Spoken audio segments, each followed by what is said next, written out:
అందరికీ నమస్కారం. SBR talks channel స్వాగతం.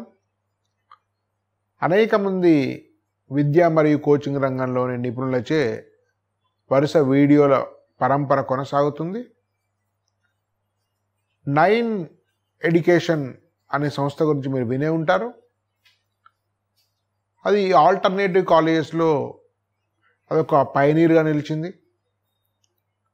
తక్కువ strength, per class 35-40 strength, 80% IITians, గురుకుల లాంటి శిక్షణ, ఇలా అత్యంత వినూత్నమైనటువంటి పద్ధతులచే పూర్తి పర్సనల్ అటెన్షన్ తోటి ఉండేటువంటి ఇన్స్టిట్యూట్ 9 ఎడ్యుకేషన్. దాదాపు 13వ సంవత్సరం నడుస్తుంది. ఇప్పుడు హైదరాబాద్లో అనేక సెంటర్లో కూడా బ్రాంచ్లు వస్తున్నాయి. అయితే 9 ఎడ్యుకేషన్ యొక్క కరికులం, పెడగాగి, వాళ్ళ సిస్టమ్స్ అన్నీ మిగతా కంటెంపరీ కాలేజెస్ కంటే చాలా వైవిధ్యంగా ఉన్నాయి. సో కాల్డ్ కార్పొరేట్ కాలేజెస్ అనుకోవచ్చు, నెంబర్ 1 నెంబర్ 2 అని చెప్పుకునేటువంటి కాలేజెస్, వాటికి ఈ 9 ఎడ్యుకేషన్ ఉండేటువంటి శిక్షణకు నిజంగా ఎలాంటి డిఫరెన్స్ అనే విషయం తెలుసుకోవడం అనేది అందరికీ కూడా ఆసక్తికరం. నాలాంటి వాళ్ళు చెప్పడం అనేది పైన ఒక విహంగ వీక్షణ ద్వారా చూసి మాత్రమే చెప్పగలుగుతాం. ఈ విషయం మనం లోతుగా తెలియాలంటే అటు సో కాల్డ్ నెంబర్ 1 కాలేజీలో అత్యంత టాప్ మోస్ట్ స్థానంలో పనిచేసినటువంటి ఫ్యాకల్టీ, అదే పర్సన్ మళ్ళీ తిరిగి 9 ఎడ్యుకేషన్లో కూడా కీలకమైనటువంటి స్థానంలో పనిచేసినటువంటి వ్యక్తితో మాట్లాడితే రెండింటి అనుభవాన్ని రంగరించి వాటి యొక్క డిఫరెన్సెస్ని చెప్పగలుగుతారు. ప్రస్తుతం ఎస్బిఆర్ టాక్స్ ఆ పని చేస్తుంది. అందరూ కూడా ఛానల్ను లైక్ చేయండి, సబ్స్క్రైబ్ చేయండి. స్క్రీన్ మీద నెంబర్ ఫోన్ చేస్తే మీరు ఎలాంటి కాలేజీలు చేరితే ప్రయోజనకరమో తెలుస్తుంది. 9 ఎడ్యుకేషన్లో మీకు సదరం సమాచారం కోసం వాళ్ళ నెంబర్ కూడా ఇస్తున్నాము. ఈ అవకాశాన్ని అందరూ వినియోగించుకోండి. ఇప్పుడు శర్మ సార్తో మాట్లాడుతూ, శర్మ సార్ గురించి చెప్పాను కదా, 33 సంవత్సరాల అనుభవం ఉంది. వారితో గతంలో కూడా మనం వీడియోలు చేస్తాము, లింక్ పెడతాం డిస్క్రిప్షన్లో.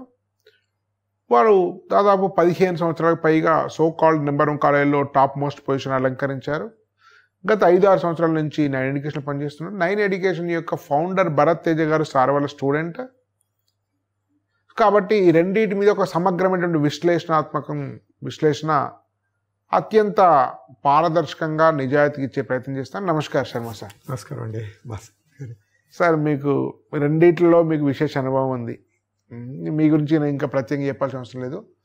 గతంలో 100 లోపు ర్యాంకులు స్టూడెంట్స్ను బహుశా 100 మందికి పైగా ఇచ్చి ఉంటారు నాకు తెలిసి.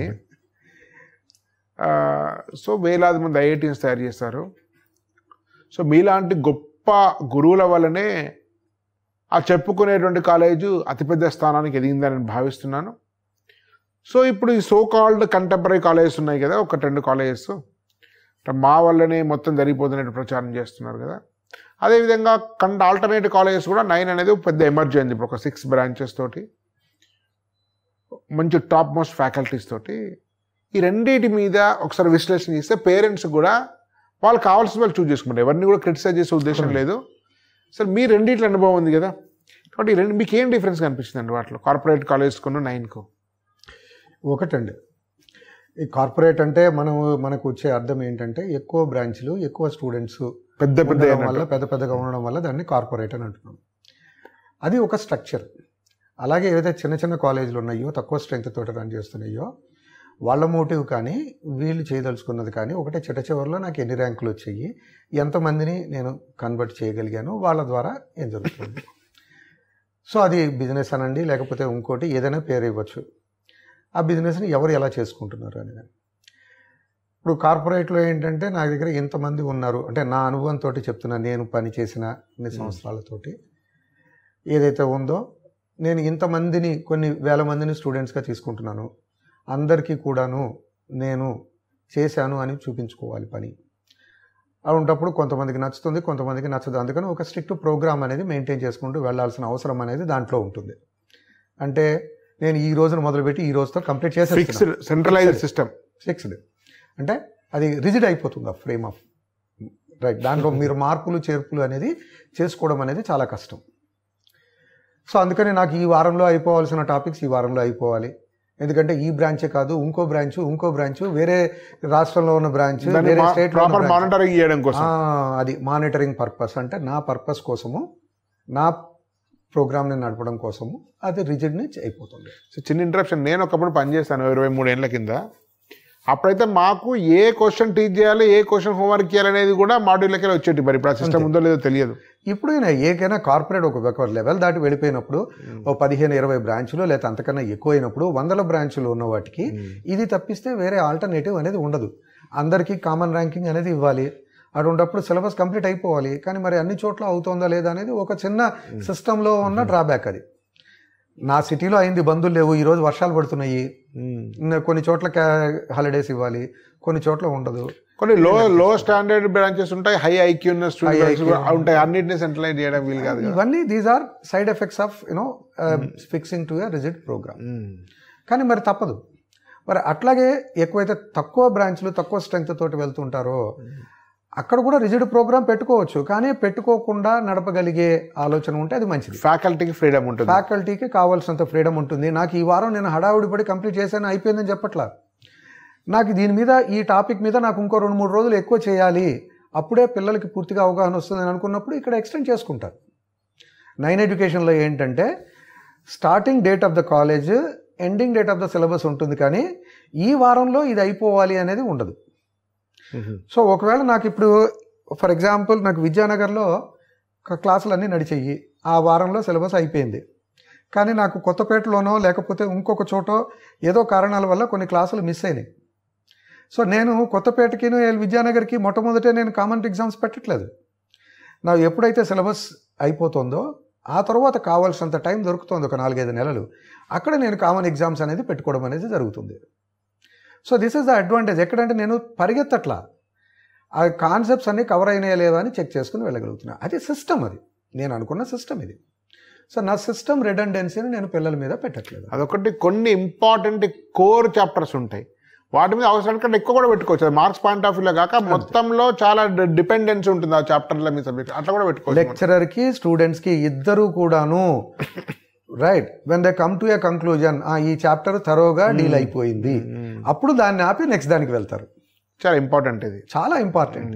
అంటే నాకు కాన్ఫిడెన్స్ రాంది అంటే ఇంతకుముందు ఒక పాయింట్ మనం డిస్కస్ చేసుకున్నాం, నా దగ్గర ఎంత ఇన్ఫర్మేషన్ ఉన్నది ఇంపార్టెంట్ కాదు, ఆ ఇన్ఫర్మేషన్ని నేను ఎంతగా ప్రాక్టీస్లో పెట్టగలుగుతున్నాను, అప్పుడే దాని ఉపయోగం. సో ఇది జరుగుతుంది అక్కడ.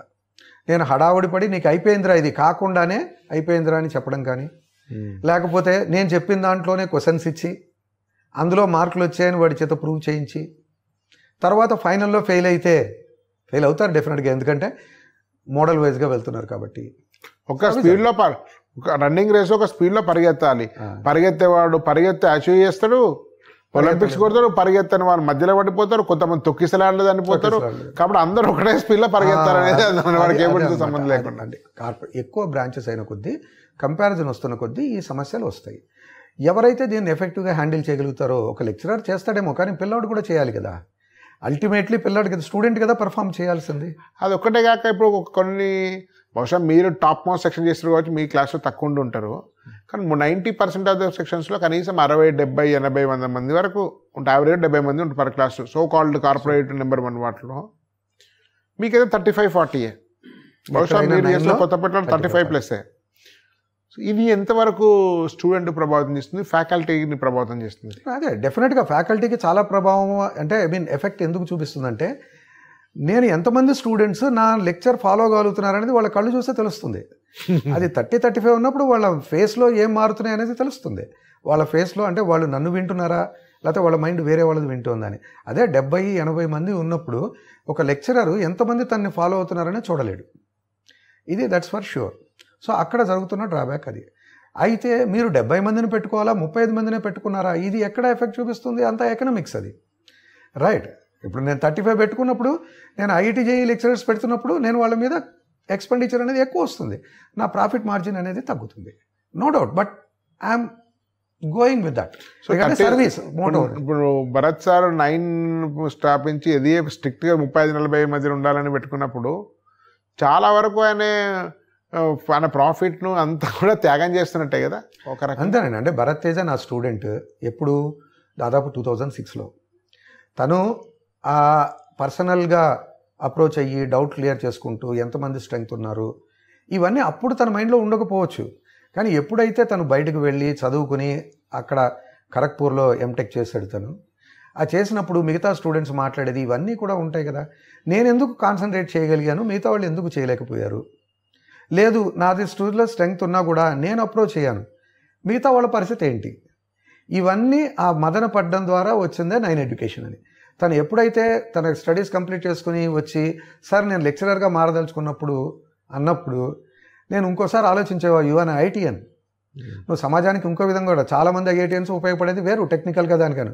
ప్రీమియర్ ఐఐటి ఖరగ్పూర్లో బీటెక్ ఎంటెక్ చదివారు. అది సో ఇది చెప్పినప్పుడు లేదు సార్ నాకు ఈ ప్రొఫెషన్లోకి వచ్చినట్టయితే నేను ఇంకా చాలామందికి ఇంకా ఎఫెక్టివ్గా సర్వ్ చేయగలుగుతాను అనిపిస్తుంది అని అనడం ద్వారా అనుకున్నప్పుడు సార్ తక్కువ స్ట్రెంగ్త్ కూడా ఐడియా అనండి. ఇవన్నీ డిస్కస్ చేసిన తర్వాత ఎస్, సో ఇది ఇంతకాలం 13 ఏళ్ళు దాటింది. సో సక్సెస్ఫుల్గా ఇంతే స్ట్రెంగ్త్ తోటి రన్ అవుతుందిగా అన్ని బ్రాంచెస్లో. So that is the key.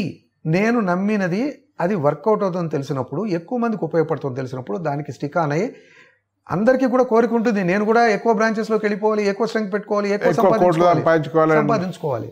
కానీ అది ఇంతకాలం ఓపిక పట్టడం అనేది గ్రేట్.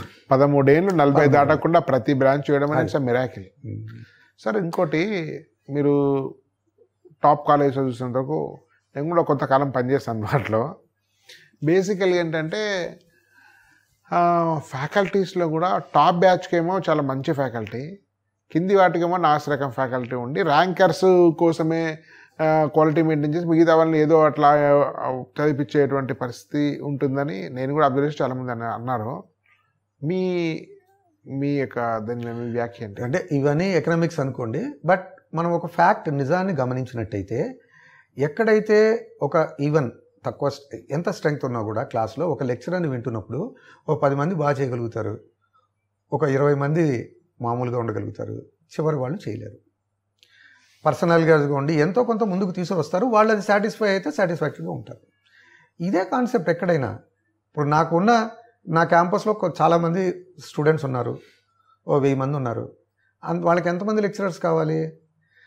అంతమంది లెక్చరర్స్లో ఎంతమంది మంచి లెక్చరర్స్ ఉండగలుగుతారు, ఎంతమంది ఇదిగా ఉంటారు? సో ఇవన్నీ ఇట్స్ ఎ రియలిస్టిక్ థింగ్ అనమాట. నేను అందరికీ కూడాను ఒకటే లెక్చరర్ ఇచ్చే పరిస్థితుల్లో ఉండలేదు. సో అది quite common. Top student bottom student ఏదైతే సెగ్రిగేషన్ అవుతుందో అట్లాగే ఎగ్జాక్ట్ సేమ్. ఇప్పుడు టాప్ మోస్ట్ బ్రాంచ్కు ఉండే ఎక్స్ట్రాడినరీ ఫ్యాకల్టీ కిందికి ఇవ్వడం అనేది ప్రాక్టికల్ సాధ్యం కాదు. 10-20% స్థాయి భేదం వేరు. ఉదాహరణకు మనం సాలరీస్ మాట్లాడుకుంటే నేను వింటాను, నిజమో అబద్ధం తెలీదు, టాప్ బ్యాచ్ చెప్పే ర్యాంక్ తెచ్చే బ్యాచ్కు మేబీ ₹1,00,00,000 వరకు ఇస్తారు, కింద బ్యాచ్ వాళ్ళు చెప్పే వాళ్ళకు మేబీ 40-50 ఇవ్వరు. ఇంత డ్రాస్టిక్ డిఫరెన్స్. నిజానికి ఫీ కట్టేదంతా కూడా వీళ్ళే కదా ఎక్కువ వరకు. ఎవరైనా స్టూడెంట్ అనేది ఇప్పుడు ఒకటండి, రైట్? డెఫినెట్గా నేను ఏదైతే ప్రోగ్రామ్ అనేది నేను చెప్తున్నాను ఇంప్లిమెంట్ చేయగలగాలి, రైట్? ఆ ఇంప్లిమెంట్ చేయగలిగినప్పుడే అది వర్కౌట్ అవుతుంది, పిల్లలు కూడా సాటిస్ఫాక్టరీతో ఉంటారు. అంటే నాకు ర్యాంక్ రాకపోయినా కూడా నాకు కావాల్సిన కాన్ఫిడెన్స్ వచ్చింది, నేను ఏదైనా కూడా నాకు ఒకవేళ ఐఐటీలో కాకపోతే మెయిన్సా లేకపోతే ఎంసెటా ఏదైనా ఇది జరగడానికి వర్క్ జరగాలి, ఏదో ఒకటి రావడానికి. సో పిల్లలు నాకు ఇక్కడ దొరికింది, నాకు కనీసం లెక్చరర్ వింటున్నారు నన్ను, ఇవి పాయింట్స్ అనమాట. So they are very very important. అది మెయింటైన్ చేసుకోగలిగినప్పుడు మీరు ఎటువంటి లెక్చరర్ని ఇచ్చినా, కాకపోతే చివరికి వచ్చేప్పటికి రిజల్ట్ అనేది ఇంపార్టెంట్. ఎందుకంటే వాళ్ళు అదే మోటివ్ తోటి కదా మన దగ్గరకు వచ్చేది. సో అందరినీ ట్రైనప్ చేసుకోవడం అనేది అవసరము. ఇక్కడ 35 మెంబర్స్ ఉన్నా, ఇక్కడ 6 సెక్షన్స్ ఉన్నా, 6 సెక్షన్స్కి ఒకరే లెక్చరర్లు పంపిస్తారు 9లో. So last section first section కూడా సేమ్ లెవెల్ ఆఫ్ ఫ్యాకల్టీ ఉంటుంది. అటువంటిది ఏం లేదు అంటే ఇక్కడ సెగ్రిగేషన్ ఉండదు, ఫస్ట్ సెక్షన్ లాస్ట్ సెక్షన్ అనేది ఉండదు, అది ఏమి ఉండదు అంతే. సో నాకు లెక్చరర్లు కూడా వెళ్ళేది ఒకటే కదా. ఈ 6 సెక్షన్స్ 6 లెక్చరర్లు, ఈ 6 సెక్షన్స్ 6 వెళ్తారు. మీకు ఎక్కడ కూడా 6 సెక్షన్లు 250 కంటే మించి ఇంటేక్ లేదు కదా ప్రస్తుతానికి. అదొక యూనిట్ అంతే. 6 నాకు తెలుసు 6 క్యాంపస్ దేనిలో కూడా 250 స్ట్రెంత్ దాటలేదు, 40 మంది మించి స్ట్రెంత్ లేదు, అండ్ 6 సెక్షన్ల మించి ఇంటేక్ లేదు. ఒక యూనిట్గా అది ఆ 6 సెక్షన్లకి 6 లెక్చరర్లు వెళ్తారు.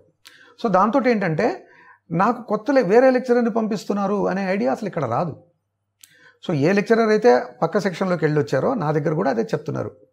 సో అదే డౌట్, ఒకవేళ నాకు ఆ డౌట్ రాలేదు, ఇంకో డౌట్ వచ్చింది, is they are taking work sessions ఉన్నాయి, టీచింగ్ అవర్స్ ఉన్నాయి, మార్నింగ్ వర్క్ సెషన్స్ ఆఫ్టర్నూన్ ఉన్నాయి, అదే లెక్చరర్లు ఉన్నారు. మనం వేరే జేఎల్స్నో ఇంకోళ్ళనో పెట్టట్లేదు. ఎవరైతే లెక్చరర్ నీకు టీచ్ చేస్తున్నారో ఆ లెక్చరరే నీ డౌట్ క్లారిఫై చేయడానికి కూడా ఉన్నారు. అంటే మిస్కాన్సెప్షన్స్ ఏం డెవలప్ కావట్లా. లెక్చరర్ వచ్చి ఒక కాన్సెప్ట్ చెప్పి వెళ్తారు, ఇంకో లెక్చరర్ వచ్చి అరే ఇది కాదురా, దీనికి ఇది ఉపయోగించాలి, అది కరెక్టా కాదా తెలియకపోయినా ఈ ఫార్ములా ఉపయోగించాలని చెప్పే ఇటువంటివి లేవన్నమాట 9లో. సార్ ఇంకొకటి, మీరు కార్పొరేట్ కాలేజెస్లో main class of main faculty చెప్తారు, study hours junior faculties JLs అంటారు. బహుశా 9లో నాకు తెలిసినంత వరకు జూనియర్ జేఎల్స్ ఇట్లాంటి సిస్టమ్ లేనట్టుంది. దీని గురించి ఒకసారి చెప్పండి. అంటే సాధారణంగా డౌట్ క్లారిఫికేషన్ కోసం జేఎల్స్ని పెట్టుకునే వాళ్ళు ఉంటారు. కొంతమంది టాప్ ఫ్యాకల్టీ దొరకపోవచ్చు, లేదా కారణాలు ఏవైనా కానివ్వండి. నాకు లెక్చరర్స్ వేరు, జేఎల్స్ వేరు అంటే డౌట్ ఉంది కదా సిస్టమ్ కార్పొరేట్లో ఉంటుంది. ఎందుకంటే ఇప్పుడు ఇంటర్మీడియట్ కావాల్సిన వాళ్ళు ఉంటారు, వాళ్ళ కోసం మళ్ళీ ఐఐటి జేఈ లెక్చరర్స్ అనేది కాదు, ఎంసెట్ కావాల్సిన వాళ్ళు ఉంటారు, ఐఐటి కావాల్సిన వాళ్ళు ఉంటారు. మరి వీళ్ళకి ఎంతమంది అవైలబుల్గా ఉన్నారు, రైట్, ఎంతవరకు వర్కౌట్ అవుతుంది, ఇవి ఆ పిల్లలకి తెలుసు, అక్కడ ఉన్న వాళ్ళకి. ఇప్పుడు ఒక 9లో ఏంటంటే నాకు అటువంటి డిస్క్రిమినేషన్ లేదు. డిస్క్రిమినేషన్ ఇన్ ద సెన్స్ ఎంసెటా మెయిన్సా అనేది, రైట్, కాన్సెప్ట్ చెప్తున్నాను. దాని మీద ఎంసెట్లో క్వశ్చన్ ఎట్లా అడుగుతారు, మెయిన్స్లో ఎట్లా అడుగుతారు, అడ్వాన్స్లో ఎట్లా అడుగుతారు అనేది ఎనాలిటికల్ మోడ్లోనే తీసుకువెళ్తారు. అండ్ అదే లెక్చరర్ ఉంటారు. సార్ ఇంకో డౌట్ కూడా అడగచ్చు, సార్ వీళ్ళందరూ ఐఐటియన్స్ కదా, వీళ్ళకి ఎంసెట్ కానీ లేకపోతే ఇంటర్మీడియట్ కానీ ఎట్లా అవగాహన వస్తుంది? సో డెఫినెట్గా వాళ్ళని ట్రైన్అప్ చేసే క్లాస్లోకి పంపించడం అనేది జరుగుతుంది. మీరు ఎగ్జూబరెన్స్ మీకు ఎక్కువ ఉంటుంది ఐఐటియన్గా, ఎందుకంటే క్రాక్ చేసి వచ్చారు, ఐఐటీస్లోనే చదివారు లెక్చరర్స్. సో మీరు అన్నట్టు ఆ ఉత్సాహము ఒకటి. అండ్ పిల్లలకు కూడా రోల్ మోడల్స్ వాళ్ళే. నేను ఐఐటీలోకి వెళ్ళదలుచుకున్నాను, నాకు ఐఐటీ జేఈ నుంచి వచ్చిన అతనే లెక్చరర్, నాకు వేరే రోల్ మోడల్ దొరకాల్సిన అవసరం లేదు. Inspiration right, inspiration and then lot of perspiration. ఏదో సామెతలు ఉంటాయి కదా, సక్సెస్ రావాలి అంటే ఇన్స్పిరేషన్ ఒకటే సరిపోదని. ఆ పర్స్పిరేషన్ అంటే డూయింగ్ వర్క్ అనమాట, చెమట స్వేదం అనేది వర్క్ చేయడం వస్తుంది. సో ఇవన్నీ చేయించడానికి వాళ్ళే ఉన్నారు. సో నాకు వేరే జేఎల్స్ అనేది కాదు. ఒకవేళ నేను ఎవరన్నా జేఎల్ని ఎంప్లాయ్ చేసుకున్నట్టయితే అవి ఏంటంటే వీళ్ళకి సజెస్ట్ చేయడానికి, అంటే కోఆపరేట్ చేయడానికి. సజెస్ట్ చేయడం అంటే సలహాలు ఈ లెక్చరర్స్ ఇవ్వడానికి కాదు, అంటే వీళ్ళు వర్క్ చేశారా లేదా అసెస్ చేయడం, అంటే చెక్ చేసుకున్నారా నోట్స్, వీళ్ళు పిల్లలు రాశారా లేదా, పిల్లలకి చెప్పడం అని కాదు, పిల్లలు నోట్స్లు రాస్తున్నారా లేదా. కొంతమంది ఎంత చెప్పినా కూడా ఇంట్రెస్ట్ లేని పిల్లలు ప్రతి చోట ఉంటారు, కార్పొరేట్లో ఉంటారు, ఇక్కడ ఉంటారు అంతను. మన ఉద్దేశం వల్ల వాళ్ళని ఎందుకు వాడు ఇంట్రెస్ట్ డెవలప్ చేసుకోవడం చూసి వాళ్ళ చేత చేయించుకోవడం అనేది. సో అందుకని ఎవరైతే టీచ్ చేస్తారో వాళ్ళే వర్క్ సెషన్స్లో ఉంటారు. దానికి తోడు you will find 1 or 2 JLs also in 9. అంటే నేను అడిషనల్ సపోర్ట్ వేస్తున్నాను అంతే. తేజ ఐడియా. ఓకే సార్, ఇప్పుడు దీనిలో మీకు మొత్తం 6 బ్రాంచెస్ ఉన్నట్టు కదా? అవునండి, ప్రస్తుతానికంటే 2 years క్రితం వరకు ఒకటే విద్యానగర్లో ఉండేది, నా ఇప్పుడు 6 క్యాంపస్ అయినాయి. అది కూడా పేరెంట్స్ పిల్లలు ఎంతో సాటిస్ఫై అవడం వల్ల దానితోటి వచ్చింది. కొత్తపేట, ఎల్బీ నగరు, విద్యానగరు, ఎస్ఆర్ నగరు, కూకట్పల్లి, సుచిత్ర, ఇవి 6 క్యాంపస్లు ఉన్నాయి. ప్రతి చోట మీరు ఎక్కడికి వెళ్ళినా కూడా 9 runs under the same condition, same strength in the class. ఇప్పుడు ఐఐటియన్స్ గతంలో ఒక 3 ఐఐటి ఖరగ్పూర్ అని బిట్స్ పిల్లలతో ఇంటర్వ్యూ చేస్తాను, మీరు చూసిండొచ్చే వీడియో, మేనమామ లాంటి మెంటర్స్ అని. సో ఎంత పర్సెంట్ టోటల్ స్టాఫ్ ఎంత ఉంటారు మీకు, ఎంత పర్సెంట్ ఐఐటియన్స్ ఉంటారు సార్? ఇప్పుడు దాదాపు మ్యాక్సిమం ఐఐటియన్స్నే తీసుకుంటారండి. కానీ ఎక్కడైతే అవసరము, అంటే అవసరం ఇన్ ద సెన్స్ అతనికి హెల్త్ బాగపోవచ్చు, లేకపోతే వాళ్ళకి వేరే ఇంకా ఆపర్చునిటీస్ రావచ్చు, వాళ్ళందరూ కూడాను అంటే దాదాపు 3-4 ఇంటర్వ్యూలు కండక్ట్ చేసి తీసుకుంటారు. ఇదంతా ఒక అయినంత మాత్రం డైరెక్ట్గా తీసుకునే అవకాశం లేదు. ఫస్ట్ క్యాంపస్ ప్లేస్మెంట్స్ అంటే వాళ్ళకి పంపిస్తారు, వాళ్ళు లిస్ట్ షార్ట్ అవుట్ చేసి పంపిస్తారు, వాళ్ళు వీడియోస్ అప్లోడ్ చేస్తారు, అయితే వచ్చి చెప్తారు, లేకపోతే వీడియోస్ అప్లోడ్ చేస్తారు వాళ్ళ లెక్చర్స్ని. అవన్నీ చూసుకున్న తర్వాత షార్ట్ లిస్ట్ చేసుకుంటారు ఈ టీం అంతా, 9 రిక్రూట్మెంట్ టీం అంతా. ప్రతి సబ్జెక్ట్ లెక్చరర్ వాళ్ళ సబ్జెక్ట్ వీడియోస్ చూసి షార్ట్ లిస్ట్ చేస్తారు. ఆ షార్ట్ లిస్ట్ చేసిన వాళ్ళకి మళ్ళీ టెక్నికల్ ఇంటర్వ్యూ ఉంటుంది. టెక్నికల్ ఇంటర్వ్యూ అయిన తర్వాత హెచ్ఆర్ ఇంటర్వ్యూ ఉంటుంది.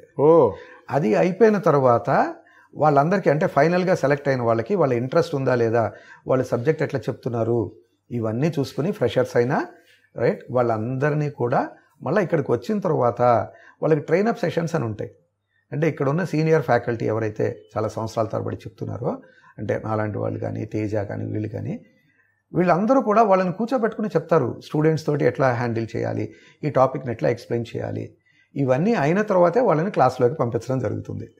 నేను ఏదో ఊరికే ఐఐటిఎన్స్ అనే పేరు కోసం నేను బయటికి ప్రొజెక్ట్ అవ్వడం కోసం చెప్పినాను కాదు. దీని వెనకాతల ఇంత వర్క్ ఉంది.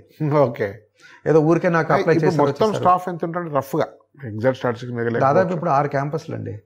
6 into the మినిమం. ఒకవేళ కొత్త క్యాంపస్ అయినా కూడా 6 లెక్చరర్లు. సో ఆ విధంగా చూసుకున్నట్టయితే దాదాపు 50 మంది స్టాఫ్ ఉంటారండి. ఎంతమంది ఐఐటిఎన్స్ ఉంటారు రఫ్గా? దాదాపు 80% ఈజీగా ఉంటారు. 80-85% ఈజీగా ఉంటారు. ప్రతి క్యాంపస్లో మహా అయితే ఒక లెక్చరర్ ఎవరైనా ఉంటారు. అది కూడా ఎన్ఐటీ ప్రీమియర్ ఎన్ఐటీస్ నుంచి ఉంటారు. అది కూడా ఏంటి, ఇప్పుడు ఈ లెక్చరర్స్ వచ్చిన తర్వాత వాళ్ళు పిహెచ్డి కోసం వెళ్ళడమనో, రైట్, వాళ్ళ ఐఐటి ప్రొఫెసర్స్ వాళ్ళని మళ్ళీ తిరిగి అబ్జర్వ్ చేసుకోవడమనో. సో ఇవన్నీ ఇటువంటివి జరుగుతాయి, వేరేవి కాదు. బాగా చెప్పలేకపోవడం వల్ల తీసేయడం అనేది సరే, ఎందుకంటే వాళ్ళందరినీ ఇన్ని టెస్టుల ద్వారా తీసుకున్న తర్వాత ఇంకోటి తీసేయడం అనేది ఒకటి సొల్యూషన్ కాదు. వాళ్ళకి ఏదైనా ప్రాబ్లమ్స్ ఉంటే వాటన్నిటిని రెక్టిఫై చేస్తారు. సో ఏదన్నా ఇప్పుడు హ్యూమన్ బీయింగ్స్ కాబట్టి it may be due to health, ill health or any other thing. అటువంటప్పుడు మిడిల్ ఆఫ్ ద ఇయర్లో ఐఐటిఎన్స్ దొరకనప్పుడు ఎన్ఐటీస్ నుంచి కానీ బిట్సాట్ నుంచి కానీ వీటి నుంచి తీసుకున్న వాళ్ళతోటి వాటిని ఫిలప్ చేస్తారు. No compromise. సార్ మీ ఒకసారి 9 ఎడ్యుకేషన్లో టైమింగ్స్, టీచింగ్ అవర్స్, తర్వాత వర్క్షాప్స్ అవన్నీ ఎట్లా ఉంటాయండి? దాదాపు 6 టీచింగ్ అవర్స్ ఉంటాయండి. Maths 2, physics 2, chemistry 2. ఇవి టీచింగ్ అవర్స్. టైమింగ్స్ చెప్పదాకండి. దాదాపు అన్ని క్యాంపస్లు 7:30 నుంచి 5:30 వరకు రన్ అవుతాయి. అన్ని 7:30 to 1 o'clock వరకు టీచింగ్ అవర్స్ ఉంటాయి. మధ్యలో హాఫ్ అన్ అవర్ బ్రేక్ ఉంటుంది. ఎవరైనా కూడా 10 నిమిషాలు బ్రేక్ ఇస్తారు, ఏ కాలేజ్ అయినా కూడా. లేకపోతే 15 నిమిషాలు ఉంటుంది. ఇక్కడ హాఫ్ అన్ అవర్ ఉంటుంది. 3 పీరియడ్లు అయిపోయిన తర్వాత హాఫ్ అన్ అవర్ బ్రేక్, తర్వాత 3 పీరియడ్లు ఉంటాయి. హాఫ్ అన్ అవర్ బ్రేక్ ఎందుకు? సో స్టూడెంట్ కంప్లీట్గా అంతకుముందు చదివిన ఆ 3 పీరియడ్ల నుంచి బయటకు వచ్చి నెక్స్ట్ 3 వినగలగాలి, రిలాక్స్ చేయాలి. ఏ మెషిన్కైనా కూడా మనం టైం ఇస్తూ ఉంటాం. ఈవెన్ మీ మొబైల్ అయినా ల్యాప్టాప్ అయినా there are certain timings, right? So అట్లాగే ఇది కూడా. తర్వాత 1 hour లంచ్ ఉంటుంది, 1 to 2. తర్వాత 2 to 5:30 వర్క్ సెషన్స్ ఉంటాయి. అందులో కూడా మధ్యలో హాఫ్ అన్ అవర్ బ్రేక్ ఉంటుంది. ఈ వర్క్ సెషన్స్లో వాళ్ళు మార్నింగ్ చదివిన వాటిని త్వరగా వర్క్ చేస్తారు. దిస్ ఇస్ ఇవన్నిటితో పాటు కూడా ఎక్స్ట్రా కరిక్యులర్ యాక్టివిటీస్ అనేవి ఉంటాయి. అది చాలా ఇంట్రెస్టింగ్. ఎందుకనంటే ఐ జస్ట్ డోంట్ బిలీవ్ ఒక్క అకాడమిక్సే ఆల్రౌండ్గా డెవలప్ చేస్తుందని, అంటే మీ ఆలోచనను పెంపొందిస్తుందని. 9 believes that when you are interested, right, then you will work better. So ఆ ఇంట్రెస్ట్ని కీపప్ చేయడానికి ఎవరికైనా కూడా కొన్ని ఆర్ట్ ఉంటే పర్ఫామ్ దెమ్. దర్బార్స్ అని ఉంటాయి ఇక్కడ, they can perform anything. Monthly ఒక స్పోర్ట్స్ డే ఉంటుంది, కంప్లీట్గా వాళ్ళని గ్రౌండ్స్కి తీసుకువెళ్తారు. అట్లాగే డిబేట్స్ ఉంటాయి, డిస్కషన్స్ ఉంటాయి. ఎవరైనా కూడా ఎక్స్పర్ట్స్ని పిలిచి గెస్ట్ లెక్చర్స్ ఇప్పిస్తారు. సో ఇవన్నీ ఎందుకు? ఆ గెస్ట్ లెక్చర్ ఇచ్చే వ్యక్తి తను ఏ స్టేజెస్ ద్వారా తను డెవలప్ అయ్యారు. ఇప్పుడు ఫర్ ఎగ్జాంపుల్ కార్గిల్ వార్లో పార్టిసిపేట్ చేసిన ఒక ఆర్మీ జనరల్ తోటి మాట్లాడించిన సందర్భాలు ఉన్నాయి. అట్లాగే డాక్టర్స్ తోటి ఎవరైతే ప్రొఫెషనల్గా చాలా వెల్ అడ్వాన్స్డ్ ఉన్నారో వాళ్ళు ఎందుకు టెన్షన్ ఫీల్ అవ్వట్లేదు, మీరు ఏం చేయాలి. సో ఇవన్నీ కూడా ఈ జనరల్ డిస్కషన్స్ తోటి, ఈ దర్బార్లతోటి స్టూడెంట్స్కి ఏంటంటే ఏ స్టేజ్లో కూడాను స్ట్రెస్ అనేది బిల్డప్ అవుతూ ఉండదు. They are getting eliminated, suppress అవ్వు. స్పోర్ట్స్ కూడా మంత్లీ మంత్లీ ఒక డే కంప్లీట్గా స్పోర్ట్స్కి డెడికేట్ అయిపోతుంది. No other activity. గ్రౌండ్స్ లేవు కదండి దగ్గర. So that is an expenditure. We book indoor stadiums. Saroor Nagar indoor stadium ఉంది కొత్తపేటకి, దీనికి అయితే ఎల్బీ నగర్కి అయితే వాళ్ళ క్యాంపస్లోనే ఉన్నాయి. కొత్తపేటకి ఎట్లా అవుతుంది, విద్యానగర్కి అయితే ఉస్మానియా యూనివర్సిటీ గ్రౌండ్స్ ఉన్నాయి. We book them. సరే, ఇట్ ఇన్కస్ సమ్ ఎక్స్పెండిచర్. అది ఫీజులో తీసుకోమంటారు, ఫ్రీ, దానికి ఫ్రీ అంటాను. We book the grounds. వాటికి ఎంత ఎక్స్పెండిచర్ అయిందో దానికి పెట్టేసుకుంటారు. అట్లాగే ఆ రోజున ఆడించేటప్పుడు వచ్చేటప్పుడు కోచ్లు ఉంటారు. అందరూ కూడా ఊరికే మేము ఆడుకోవడానికి వదిలేసినట్టు అని కాదు. Everything is well planned. So దాంతో ఏంటంటే లెక్చరర్స్ కూడా వీళ్ళు ఆడతారు. ఓన్లీ ఏదో మీరు ఆడుకోండిరా అని కాదు, లెక్చరర్స్ కూడా వాళ్ళతో ఇన్వాల్వ్ అవుతారు. సో స్టూడెంట్స్ మైండ్లో ఆ ఫియర్, అంటే అమ్మో లెక్చరర్ కదా అనే దాన్ని ర్యాపో బిల్డ్ అవుతుంది. ర్యాపో బిల్డ్ అవుతుంది, చాలా ఇంపార్టెంట్ అది. ప్లస్ వాళ్ళ ఆడుతున్న భరత్ సార్ ఆడితే మీకు ఆడడం వల్ల ఏం ప్రయోజనం అంటే మేము ఆడేటప్పుడు వాళ్ళ బిహేవియర్ ఎట్లుంది, అది న్యాచురల్ బిహేవియర్, అన్కంట్రోల్డ్ బిహేవియర్ కాబట్టి ఎట్లా బిహేవ్ చేస్తున్నాడు, ఇంటర్పర్సనల్ స్కిల్స్ ఎట్లున్నాయి, వీళ్ళ ఎమోషన్స్ ఎట్లున్నాయి, సో అనే దాని మీద కూడా అబ్జర్వ్ చేయడం వల్ల వీళ్ళకి ఒక కేస్ స్టడీ లాగా జరుగుతుంది ప్రతి ఒక్కరు కూడా. సో వాళ్ళ గురించి వీళ్ళ ఇప్పుడు ఒక ఫ్రీడమ్ వచ్చినప్పుడే మనిషి ఎక్స్ప్లోర్ అవుతాడు. సో అది కూడా చాలా ఇంపార్టెంట్ అని చెప్పి. ఇప్పుడు చాలా మంది స్టూడెంట్స్ తప్పించుకోవాలని ప్రయత్నం చేస్తుంటారు. అంటే అంటే చదవడం రానివాడు ఏ స్టూడెంట్ ఎవరైనా జెన్యునే, పాపం వాడికి ఏంటి అంత తొందరగా గ్రాస్ప్ చేయలేకపోతున్నాడు. అందరూ అడుగుతుంటారు మార్కులు ఏంట్రా, అవేంట్రా, ఇవేంట్రా అని.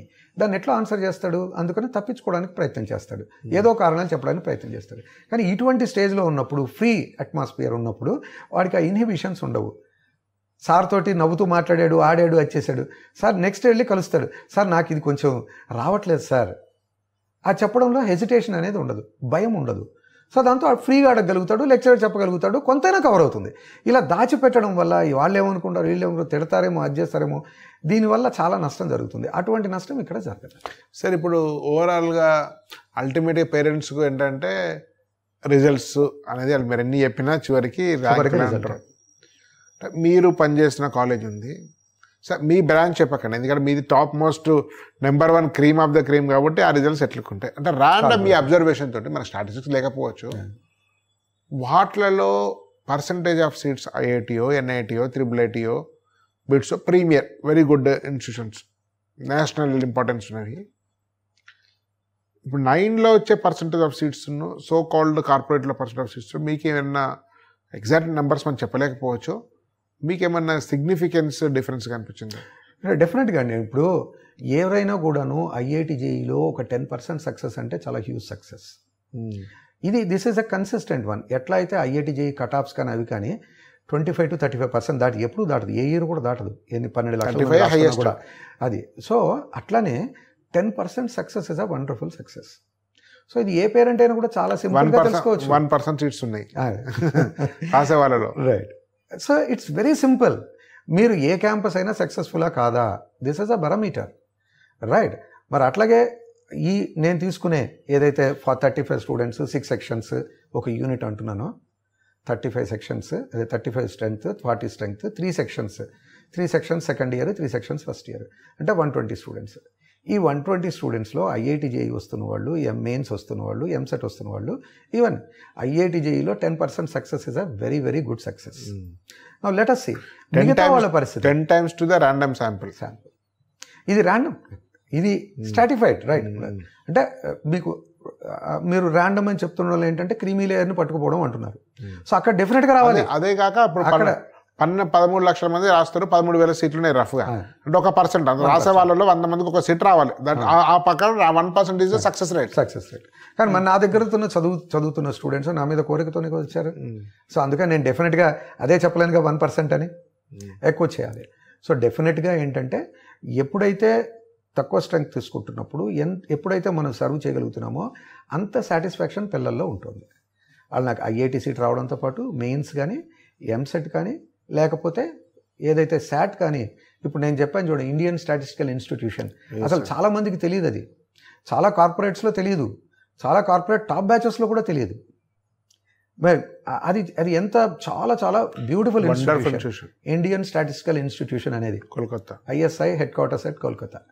సో దాంట్లో సీట్ వచ్చిందంటే తెలంగాణలో చూస్తే మొన్న 18 మెంబర్సే, అది కూడా ర్యాంక్ వైజ్ మెరిట్ వైజ్గా ఇవ్వరు వాళ్ళు, 18 మెంబర్స్ లిస్ట్ ఇస్తారు. మరి అందులో కూడా మా వాళ్ళు ఉన్నారంటే అది ఎంత హ్యూజ్, వాడి అసలు ఎంత కాన్ఫిడెన్స్తో ఉంటాడో చూడండి స్టూడెంట్. సో ఇది అనమాట, అంటే మీరు స్టూడెంట్స్ని అర్థం చేసుకోవడానికి ఎక్కువ ఉపయోగపడుతుంది తక్కువ స్ట్రెంగ్త్ అనేది, ప్లస్ వాళ్ళకి పర్సనల్గా మీరు సొల్యూషన్స్ ఇవ్వగలిగే దాంట్లోకి వెళ్తారు. So this is simple. So మీరు ఇందాక ఏదైతే అడిగారో కార్పొరేట్స్లో ఎంత పర్సంటేజ్, ఇందులో ఎంత పర్సంటేజ్ ఉంది, number of students, it's crystal clear. 10% success వస్తే చాలా హ్యూజ్ సక్సెస్. ప్రతి పేరెంట్ కూడా దాన్ని ఎన్షూర్ చేసుకుంటే సరిపోతుంది. ఇక్కడ ఫ్యాక్ట్స్ అనేవి క్లియర్గానే ఉంటాయి. సార్ యాక్చువల్లీ అయితే ఇప్పుడు మనకు దాంట్లో పర్సంటేజ్ ఆఫ్ సీట్స్లో మీరు చెప్పారు. అయితే నా పాయింట్ ఏంటంటే మీకు కార్పొరేట్స్లో చాలా వాటిలో మెయిన్స్ బ్యాచ్ అను, అడ్వాన్స్ బ్యాచ్ అను, ఇంకేదో బ్యాచ్ అను, చైనా బ్యాచ్ అను, రష్యా బ్యాచ్ అను, ఇంకేదేదో విచిత్రమైన పేర్లతో నడుస్తున్నాయి. రకరకాల ప్రోగ్రామ్స్ ఉంటాయని విన్నాను. నేను ఎప్పుడు నా పిల్లలు చదివించలేదు, దానిలో వేరే విషయము. అది మీరు 9లో అట్లా సపరేట్ బ్రాంచెస్ రకరకాల ప్రోగ్రామ్స్ ఉంటాయి, ఒకటే యూనిక్ ప్రోగ్రామ్ ఉంటుంది? ఒక్కటే ప్రోగ్రామ్ అండి. పిల్లలని వాళ్ళ కాన్సెప్ట్స్ చాప్టర్లు సరిగ్గా కవర్ అయ్యా లేదా అని చెక్ చేసుకునే ప్రోగ్రామ్. దీని దాటి వేరే ఏవి కూడా ఉండవు. పిల్లల్ని ఆడుకోవడానికి ఆల్రౌండ్ డెవలప్మెంట్ కోసం ఇవి ఉంటాయి. దీనికోసం సెపరేట్ బ్యాచ్, అందరికీ ఒకటే ప్రోగ్రామ్ ఉంటుంది. దాని ప్రోగ్రామ్ అని కూడా నేను యాక్చువల్గా ఐడియా ఒకటే, అన్ని క్యాంపస్ల్లోనూ ఐడియా ఒకటే. ఏవి కూడాను డీవియేషన్ అయ్యి దీనికి ఇది దానికి అది అనే దాంతో ఉండదు. ఒకటే ఐడియా. తక్కువ స్ట్రెంగ్త్ ప్లస్ పర్సనలైజ్డ్ అటెన్షన్ దాని ద్వారా వస్తుంది. ప్లస్ ఏ చాప్టర్ అయితే ఒక లెక్చరర్ స్టార్ట్ చేస్తున్నారో ఆ లెక్చరరు ఆ స్టూడెంట్స్ కంప్లీట్గా దాన్ని కవర్ అయింది అని అనిపించుకుని నెక్స్ట్ దానికి వెళ్ళడము. అందుకే చెప్పాను ఇంతకుముందు, starting date end date for the program అంటే సిలబస్ కంప్లీషన్కి ఉంటాయి, చాప్టర్ కంప్లీషన్ కాదు. సో డీటెయిల్డ్గా ఆ చాప్టర్ని కవర్ చేసుకుని వెళ్ళే ఫ్రీడము లెక్చరర్కి, అది నాకు కాన్ఫిడెంట్గా కవర్ అయ్యింది అని చెప్పే స్టూడెంట్స్ కోసం ఇదే ప్రోగ్రామ్. ఇది అన్ని క్యాంపస్లో అది. సార్ యాక్చువల్గా పెద్ద ఛాలెంజ్ ఏంటంటే స్టూడెంట్స్ పేరెంట్స్కు చిన్నప్పటి నుంచే వాడు పుట్టిన కానించే మావాడు ఐఐటీయా డాక్టరా ఇట్లాంటి పేర్లు పెడుతున్నాం మనం, ముఖ్యంగా తెలుగు రాష్ట్రాల్లో. కానీ సరే అందరం ఆశించడం తప్పు కాదు, గ్రోయింగ్ మిడిల్ క్లాస్ ఉన్నటువంటి దేశం రాష్ట్రం కాబట్టి. సమస్య ఏంటంటే ఆశించవచ్చు, కానీ మీరు ఎంత బాగా కోచింగ్ ఇప్పించినా ఎంత బాగా చదివినా సుమారుగా అప్లై చేసే వాళ్ళలో 1% మెంబర్స్ మాత్రమే ఐఐటీస్ వస్తాయి. It's a reality. 99% మెంబర్స్కి రావు. కానీ వాడు గుగ్గుపాలతో ఐఐటీ అని చెప్తున్నాం. ముందు వృద్ధులలో రామకోటి లాగా ఇప్పుడు ఐఐటి కోటి లాగా స్టార్ట్ అవుతుంది అప్పుడు. సో ఈ ప్రెజర్ మార్క్స్ చూస్తేనేమో మనకు రావు, అడ్వాన్స్ ఎగ్జామ్ పెట్టినా కూడా తక్కువ మార్క్స్ వస్తుంటాయి. ఈ ఛాలెంజ్, ఈ ప్రెజర్లో చాలామంది డిప్రెస్ అయిపోతున్నారు. సో కాల్డ్ కార్పొరేట్ కాలేజ్లో, పెద్ద కాలేజ్లో హెల్త్ ప్రాబ్లమ్స్ వస్తున్నాయి, అక్కడక్కడ సూసైడ్ జరుగుతున్నాయి. ఈ సమస్యను 9లో మీరు ఎట్లా అధిగమిస్తున్నారు? ఒకటే, ఇప్పుడు ఏ స్టూడెంట్ అయినా డిప్రెషన్ దాంట్లోకి ఎందుకు వెళ్తాడు? వాడి మీద ఎక్స్పెక్టేషన్స్ ఎక్కువ ఉండి అది అచీవ్ కాలేనప్పుడు. ఇప్పుడు మొన్నటి మన వినేష్ ఫోగట్ని చూద్దాం. ఆమె 50 kg కేటగిరీలో ఎంటర్ అయింది. చివరిలో ఒక 100 grams తక్కువ ఉండడం వల్ల పక్కకు తీసేపటికి ఆమె ఎంత డిప్రెషన్లోకి వెళ్ళిపోయిందంటే అసలు కెరీరే వదిలేస్తాను, రిటైర్ అయిపోతాను అనే దానికి వెళ్ళింది.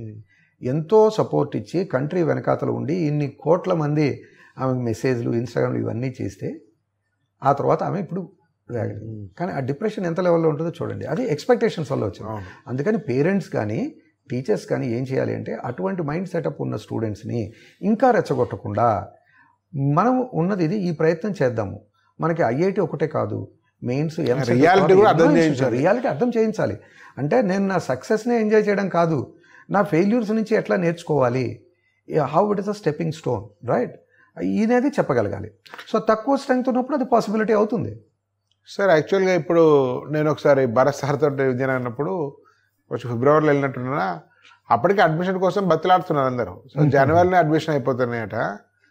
సో యాక్చువల్గా లేట్గా వచ్చిన వాళ్ళు కూడా అడ్మిషన్స్ కొన్ని బ్రాంచెస్ దొరకవు, ఎందుకంటే మీరు లిమిటెడ్ స్ట్రెంత్ కదా, అంతే, చాలా లిమిటెడ్, ఓవర్ఫ్లోయింగ్. సో కాబట్టి అంటే మీరు అడ్మిషన్స్ ఎప్పుడు స్టార్ట్ చేస్తున్నారు యాక్చువల్గా ఈ ఇయర్కు, కమింగ్ ఇయర్కు?